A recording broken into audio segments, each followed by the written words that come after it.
From the shadowy depths of the city, where justice and mystery intertwine, emerges a broadcast as daring and vigilant as the masked Avenger himself. You are tuned into the Green Hornet Case Files, unveiling the legacy and cultural significance of one of the greatest crime fighters of all time. Now, let the adventure begin. Here are your hosts, Kory and Greg.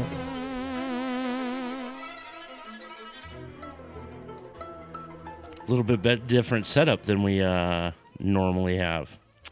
You look frightened. A little bit different. I am frightened. So I need an adult. I think I have to go to the bathroom. I'm Greg. And I'm Kory. And this is the Green Hornet Case Files. Episode 13. 13. Lucky number. Which is really pretty exciting. We have had so many, again, as we've said every time, so many great comments from people, and we appreciate it very much. Yeah, absolutely. Thank you all, of course. We've also had some pretty wild stuff going on. Yeah, we had, last episode was Jim Beard, and Jim and I have continued to keep chatting. So did you notice that Jim gave us a little shout out on Facebook? Yes. Put it up and said he appeared on the podcast with Greg Martin. Uh-huh. Jim. That Gato is over there. I'm sorry, I wasn't supposed to say that. I'm really. But sorry. No.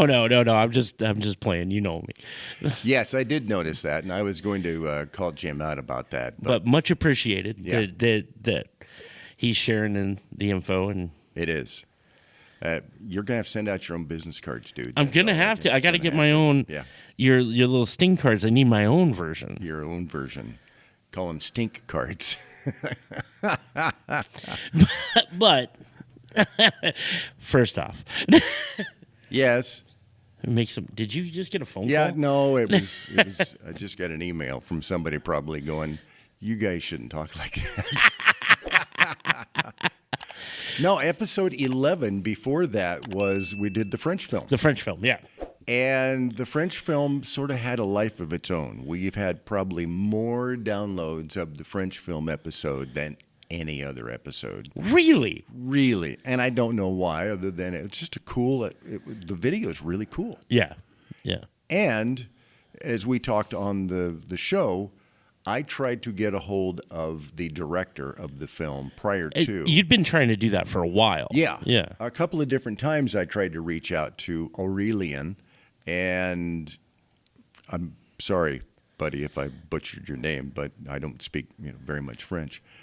And somebody on the Batman 66/Green Hornet forum suggested that, I look at the IMDb, and he hadn't had a credit in a few years. So, maybe the guy's dead, or he's out of the business, but it's where you were going with it. That's where my brain went. So then I went to the next fella down who played the first actor, Britt Reed. Yeah.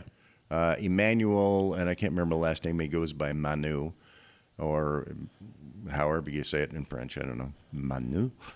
And it's better if we don't try until we're actually told. Yeah. Just saying. My one semester of French class in my freshman year probably isn't going to cut it. And I reached out. I noticed he had a website. He has become a stunt coordinator for film, which is what we talked about a lot in the episode. We did the fight scenes are what make it so good. They're absolutely fantastic. Well, that's his job now. He's a fight coordinator. Still does some acting, but he does the fight stuff. And through his website, I sent him an email, and almost immediately got a reply back from him that he copied the director Aurélien on who is not dead, and is still very excited about the fact that we did that episode. They've listened to it. They listened to the episode. At least Aurélien has. I don't know if Manu has, but Manu has said, he's 53 now. That was 2006. Yeah. So he's a Hornet fan. Fantastic. He was a Hornet fan from day one. This is going to be good. Yeah. This will be good. It really is. I've asked them if they would be on the show, and I think it's going to happen. So we're going to do part two. Of course you did. Of course you did. You knew I was going to do that. So at some point in the future, the biggest issue is it's like a 9-hour difference. Yeah, that's what you were saying. It's a 9-hour difference between us and them. And we'll have to be like in the studios here at like 10 o'clock, 9 o'clock in the morning, and they'll be like 7, 8 o'clock at night. And we can do that. We can do that. Wine and cheese kind of thing, or... Oh, I don't know. We could bring in the wine. My apologies to my French fans who aren't French fans any longer. So I'm over the moon about this. It's really exciting, and they're excited about the fact that we were talking about it, and then that excites me. Yeah. That's cultivating the stoke is all we've been trying to do, and that's really truly. And it ends up coming back to us so much because we get so excited about all this stuff. And I don't know if I mentioned this prior to recording the episode with Jim, but I have had a couple of phone conversations. I did mention this. I've had phone conversations with some very special people in the realm of the Green Hornet. Yes. And I keep kind of stoking the fires that this is going to happen. We've got some other really cool things in the works. So much so. Yeah, really is. For everybody who always asks, no, there's no DVDs yet. There is no plan at this moment to release a DVD set like they did the Batman set. And no, we don't have any information yet on the movie, although there could be very soon. Really? Some news. Okay. That's all I can say. Of course. Yeah. Anything else, and lawyers are going to be knocking on the door. And avoiding anyone whose name ends with Esquire is just part of our thing. Exactly. And one other thing that we missed, and I feel bad about this, in the last episode with Jim is, and I know this episode will drop on, I believe, did I say the 12th? The 12th of September. Is that the 12th of never? Sure. Whatever works. As long as it's not Donny Osmond singing it, it's okay. Sorry, Donnie. I love you, man, but it's. I don't. I'll put that out there. Yeah. On Monday, the 9th, is that what I said? Monday is the 9th, yes. Monday is the 9th. Yep. It's the 58th anniversary of the 66 Hornet premiere. Heck yeah. So, happy birthday to the Hornet. 3 days ago? Yeah. Yeah. Or whenever you're listening to this, you'll just have to kind of play catch up. So Cash's birthday, my son, is the 8th. So the Hornets TV birthday being on the 9th is something I'll be able to remember. That's kind of cool, yeah. And what you should do is for his birthday, make him watch all the. But you said that seems like a good thing. You said, which is we're dragging ourselves into this episode with the topic. Going to be just a little bit of a strange topic here, but you said you were watching it the other day. Were the boys watching with you? They came in. What was funny is I put it on while my wife was getting ready for work. Mm-hmm. My wife, who's a whole human being in her own right, she came in, and she, not a Hornet fan, not really interested. It's just not her bag. That's fine. She comes in and she looks at the screen, and I had paused it because I was going to talk to her. So on the screen is Britt and Kato. And she goes, "Who's Kato?" And I said, "What's Bruce?" And she goes, "Bruce Lee?" And I was like, "Yeah." And she goes, "I didn't recognize him with the mask on." And I was like, "How?" But she's like, for years she had complained that the glasses and the Clark Kent thing. She's like, now I guess I kind of get it. The mask actually did make me not recognize him. as soon as I started playing it and he moved, she recognized his everything. Yeah, but the initial pause screen with the mask on. Now, also to her credit, I've watched a lot of other Green Hornet stuff. Yeah. So she never knows what particular exactly. iteration I'm looking at. And so that wasn't, but she didn't recognize him with the mask on. And that fed back into, you were like, I got an idea. I got an idea. And if you don't recognize me, I'm Greg from the podcast. I just want to make it clear. She should. That's a big old Although I'm bummed I didn't bring my Kato one. It's a big one. reveal. You should have brought your Kato. Yeah, I didn't even think about it. But this begs a whole conversation of its own, is the idea of the masked vigilante, which goes back a long, long way. Yeah. It really does. And the whole Superman glasses idea, and everybody, intelligent human beings, we look at it and we go, that's just Clark Kent. Yeah. Or it's Superman wearing glasses and he's, playing this Clark Kent character. A little curly Q. Yeah. But there is something to the idea of when Superman, we'll get this figured out. Correct, here. yeah. When he puts on the glasses and he puts his hair back, or however it is that he's slicking it back, super spit or whatever. Pomade. Pomade. Super pomade. That's right.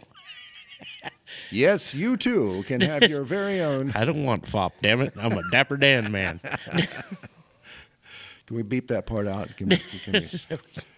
When he affects the role of mild-mannered reporter, Clark Kent, yeah.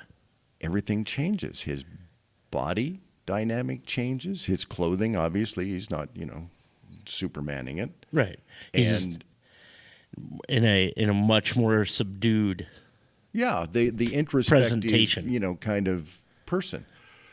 And you look at, Britt Reed, Kato, at least in the 66 version, is always kind of wearing the houseboy outfit. Yeah. The butler kind of thing. The white tux coat. Exactly. Right. And Britt is always wearing, just kind of casual tie or, something of that nature, sometimes a suit. Yeah. But just a very standard 1966, looking clothing. And then they affect the characters of the Green Hornet and Kato, and your whole being changes. Yep. And it's interesting as a cosplayer, and my friend John can attest to this. Is as soon as we put the costume on, not the contest, the costume on, you carry yourself differently. I do carry myself differently. Yeah. And whether I have a mask on, you've in front of you is the 1940s right mask.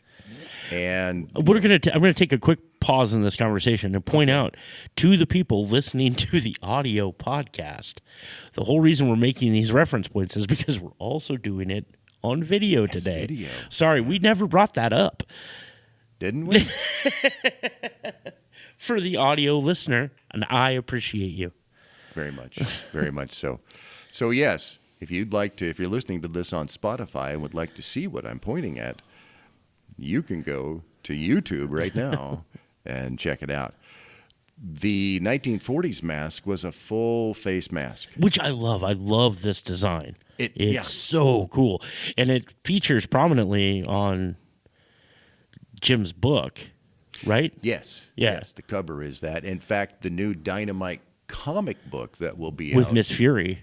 With Miss Fury, yep, is also going to feature the 1940s full face style mask. At least that's what the teaser pieces, the press release that they've sent out. Well, they showed like multiple covers, and it looks good. Yeah. But I'm derailing. Sorry. Yeah, no, that's fine. The idea of putting a mask on, and here's another wrinkle that just popped into the old gray cells, is that in the 1940s when they did the serial, and we've had this conversation before, is that George Trendle did not want to lose the radio listeners when the actor, and I can't pull his name out right now, right? When he put the mask on, they didn't want it to be that actor being the Green Hornet. So they used the radio voice. Al Hodge, the radio voice, they use. So as soon as he puts the mask on, he becomes the Green Hornet, and the voice changes, and they use the Al Hodge voice instead of whatever the actor's name is. And right. I'm drawing a blank at the moment. Which is, well, it brings a different gravitas to it. Yeah. You know, I mean, you can't have, what's his name? David Proyer, I think his name was Proyer.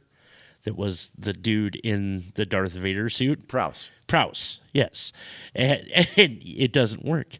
You need... because his voice, he kind of had this little... Exactly. It just didn't work. I don't know if, and I don't remember which version it is, but there is a version of Superman. I don't know if it's the George Reeves version, but where as soon as he pulls apart his coat or his shirt... Yeah. This is a job for Superman. Yeah. So it's that whole, vocal change happens for the super guy too. Well, it's not just like we've said, we got the physical presence, a vocal change. It's not just the mask. But you look at it and you go, well, it's just a guy changing the mask, and therefore I would obviously know it's him. Yeah. But when you got... especially if it's not that you get that gravitas that comes in and, you can do it much better. Batman. Yeah, exactly. Yeah, exactly. I don't got that.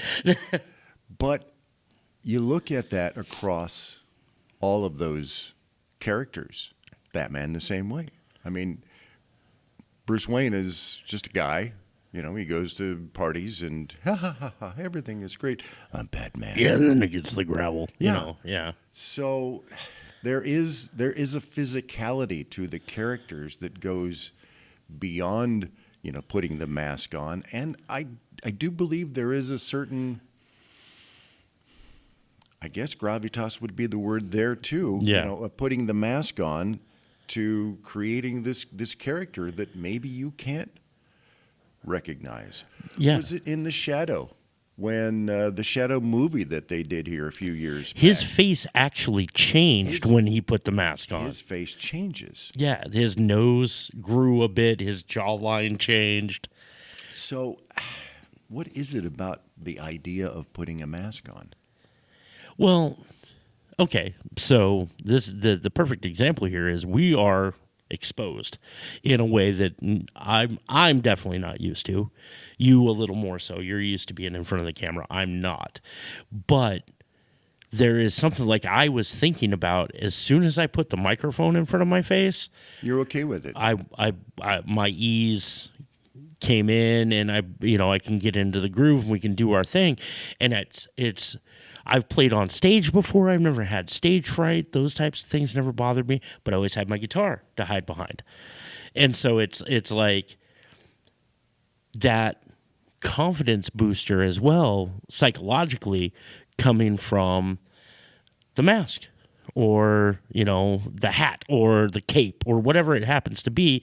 Your presence you have a security blanket. Mm-hmm. And that's a weird thing to think of for a superhero, but like without the mask, Spidey changes. When Peter Parker comes out, he's not Spider-Man. With all these pimply problems and everything. And so if you think, if you think about, specifically the cinematic versions, whenever the mask comes off, his ability to be Spider-Man is affected right then, immediately and noticeably. I guess the question then becomes, is that enough of a physical change, an attitude change, an overall change to the presence of this person to make something as simple as that make them unrecognizable? I I think literature, film, arts have proven to us that it is. I think so. This was my birthday present, or my Christmas present this year from my dear wife, who knows that I dearly love, all old things. This was the precursor to the Green Hornet. Right. Was Jimmy Dale, the Gray Seal. The Gray Seal. The Gray Seal. And so you see in this copy, he's wearing, basically, it's a domino mask kind of a thing. Right. And that was the Gray Seal. He put on either a mask of something like that, as I bump into the microphone, or he, oftentimes in the book, it talks about him pulling out a piece of silky fabric that he would just sort of, drape across his face, kind of like we would a COVID mask or something. And that was enough for people to not recognize. Same with Zorro. Yeah. Zorro had that alternate with, he'd have the mask, he'd kick the mask off, he'd have the face covering, like the black silk face covering. And it's that dichotomy. It's exactly the same thing, but I'm just trying to think of other examples of it when Zorro popped into my head. It goes back to, and we had this conversation, one of the very first shows was discussing the Scarlet Pimpernel. Yeah. The Ortsey's written Scarlet Pimpernel. The first. Yeah. Well, as far as we know. As far as we know. Yeah. And, Scarlet Pimpernel really isn't any different. It's time-wise different than Jimmy Dale. Right. The same upper crust kind of person that, just... The archetype template. Yeah. For sure. They don't put on costumes per se, but they all put on a mask and maybe a hat, and then they go effect their justice. Right. And it's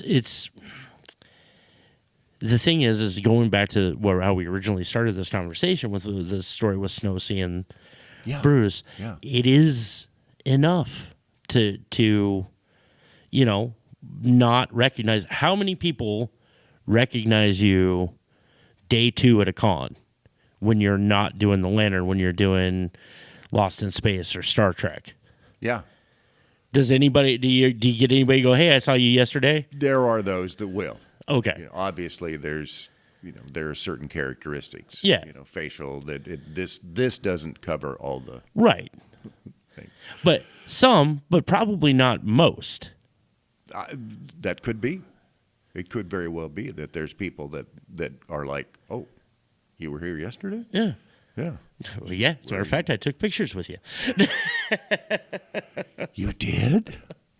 Yes, actually, you did. I just find it fascinating that this whole topic of being able to conceal oneself in the open. Right. And that's always fascinated me, as being able to be a stranger in a room full of people. And I love the idea. It is. Well, there's something kind of enchanting about that idea as well, being able to move without anybody knowing who you are. The reverse of famous, I guess. I guess. You know what I mean? It's like the exact opposite is what you're going for. Anonymity, but I guess that's the word I should have used to begin with. Well, yeah.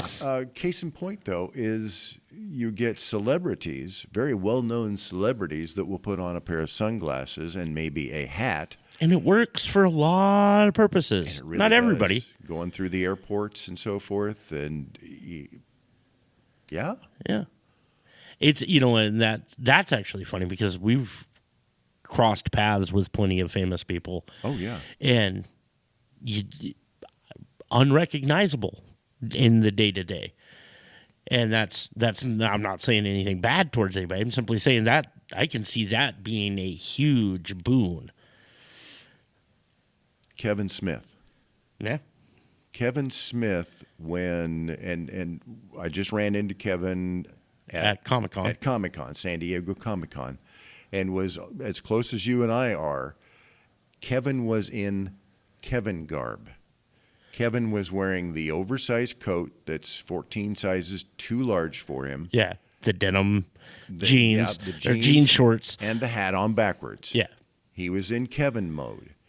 Had he have not had that jacket on, just a T-shirt, and not had the hat on backwards, even if it was still on but frontwards, Kevin probably could have walked into any restaurant and had dinner and nobody would have known. Yeah, and that's the thing is the when you create, the character has a uniform, when your public persona has a uniform, when you remove that scenario, it does a lot to pull away from recognizability. Yeah. And that's... It just completely and totally fascinates me, the whole idea behind the masked vigilante and how much mask is necessary. Obviously, they cut down the mask from, the 1940s version down to this. Yeah. It's Van Williams. Come on, is there a more handsome man in the world than Van Williams was? And you need that jawline out. You don't need it covered by this. And Bruce, handsome man. Right. Both of them, just gorgeous men. And I say that with all confidence in myself. Thank you. And why would you want to cover that up? That's one of the reasons why Bela Lugosi didn't want to be the Frankenstein monster. Yes. Yeah. And I think that worked out. We got Boris. We got Boris. I like Boris. But what I was, it's when you adopt a persona, when that persona comes out, we've talked about this series of what would it take to be the Hornet. Yeah. Legally, psychologically, physically, combat. Yeah. This is just another aspect of that, is you have to have a persona that stands on its own if you're going to be successful in these endeavors. Because without the mask, Britt Reed goes to prison. Exactly. I mean, just straight up. He really and truly does. And so you have to have that persona to be a vigilante. Like, once that veneer is broken, you're liable, your effectiveness is gone. You become, obviously we've seen it in other superhero or hero situations where the reveal becomes detrimental to those around you. Mm-hmm. Like all of those types of things, the mask is imperative to it or it doesn't work at all. That's my opinion anyway. Just another example of this before we don't want to beat this horse too bad, is that at Comic-Con, the day that I was there in costume as the Hornet, and people asking me for my picture, and my friend John and I in costume as Batman and the Green Hornet, and you're in character. Yeah. You are in character. The next day I went with my friend Heather, who I was not in costume. I was just wearing, my film company T-shirt. Right. And she was in costume, although she'd had a malfunction with her mask. She didn't have her mask on, so she felt kind of undressed. Exposed. Because of it. But when people came up and would say, "Could I get a picture with you?" in my brain, I'm like, sure. Yeah, because you're still reacting the way you would have yesterday. Yeah, exactly. And I'm not in costume, so obviously you don't want my picture. Okay, all right. I'll let you take a picture of the pretty girl. Okay. So there's something to be said for the ego that just still maintains. You're like, oh wait, me? No, no. Maybe I should use the gas gun a little more often, Yeah, occasionally. Want to thank John for providing a couple of the props here. The factory entertainment sting and the gas gun and the Kato dart. These are so cool. Yeah, they really are. We're supposed to have a conversation with the guy from Factory Entertainment, but we haven't figured that. You haven't heard that story You hadn't yet. told me that. I'm sorry. Well, there's a little reveal going on right there. I did run into him at Comic-Con, and he mentioned at the time he's a huge Hornet fan and would like to have that's the reason why they made them. We have so much coming up. It's the lineup is stacked. It really and truly is. Yeah. And again, there's so many cool things. I did want to point out, I don't know if we can get a shot of that, but and I think I got some schmutz on it, so I'll put my hand right here. The wonderful T-shirt that was handed us. You didn't wear yours today. So the reason was it's got smudge on it. I didn't want to be with it, the embarrassment of wearing the same dress to the ball. Uh-huh. That's not true. It was in the laundry. Yeah, you got schmutz on it. Didn't you? Yeah. I just looked down and realized I got schmutz on myself. So.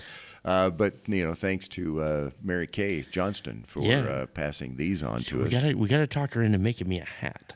That's what I want. It's a green hat with that logo. Conversations about some fun things. And if you don't know, Mary Kay Johnston is the granddaughter of George Trendle, and has become a fan of the show and a friend of the show. Which we're. What's funny is we've said this before, is I am so overwhelmed by the amount of people this actually reaches that, I really thought we were going to be talking it into the wind for at least a few episodes, and out the gate, we've had such a crazy response, and the amount of people that are like, yeah, we'll talk to you. Yeah. I mean, we're just a couple of schmucks in Washington.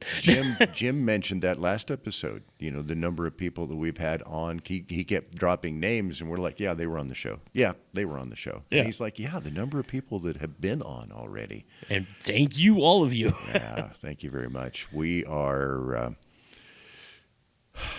we're very grateful. Yeah. Grateful is the word. And I think we're going to kind of wrap things up.